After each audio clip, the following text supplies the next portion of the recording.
Daily taste the daily. సంక్రాంతికి బరిలోకి దిగుతున్న సినిమాల్లో మన మూవీస్ గురించే మాట్లాడుకుంటున్నాం. అయితే పొరుగు నుంచి వచ్చే సినిమాల మీద పండక్కి పలకరించడానికి రెడీ అవుతున్న హీరోయిన్ల మీద ఫోకస్ పెట్టిన వారి సంఖ్య తక్కువేమీ కాదు. ఇంతకీ ముగ్గుల పండక్కి ముస్తాబవుతున్న ముద్దుగుమ్మలెవరు చూసేద్దాం రండి. విజయ్తో జోడీ కట్టడం పూజా హెగ్డేకి కొత్తేం కాదు. కానీ ఈసారి మాత్రం జననాయకన్ మూవీ చాలా స్పెషల్. విజయ్కి ఆఖరి సినిమా అనే కాదు, సంక్రాంతికి హిట్ చూడాలన్న కాంక్ష చాలానే ఉంది పూజా హెగ్డేకి. లక్కీ లేడీగా పేరు తెచ్చుకున్న మమిత కూడా ఈ సినిమా సక్సెస్ కోసం వెయిట్ చేస్తున్నారు. తమిళ నుంచి పరాశక్తి కూడా పొంగల్ బరిలో ఉంది. శివకార్తికేయన్ కి జోడీగా మెప్పించడానికి రెడీ అవుతున్నారు శ్రీలీల. తెలుగులో సరైన సక్సెస్ అందకపోవడంతో పొరుగు సినిమాలతో మెప్పించాలని ప్రయత్నాలు బాగా చేస్తున్నారు మిస్ లీల.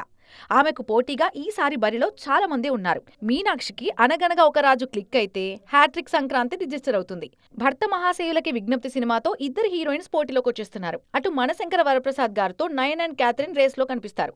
ఇటు రాజాసాబ్ నుంచి కూడా ఇద్దరు లేడీస్ కాంపిటీషన్ లో ఉంటారు. ఇంతమంది హీరోయిన్స్ లో నెగ్గేదెవరు, 2026 ని పాజిటివ్ గా ప్రారంభించేదెవరు అనే క్యూరియాసిటీ బాగానే కనిపిస్తోంది మూవీ లవర్స్ లో.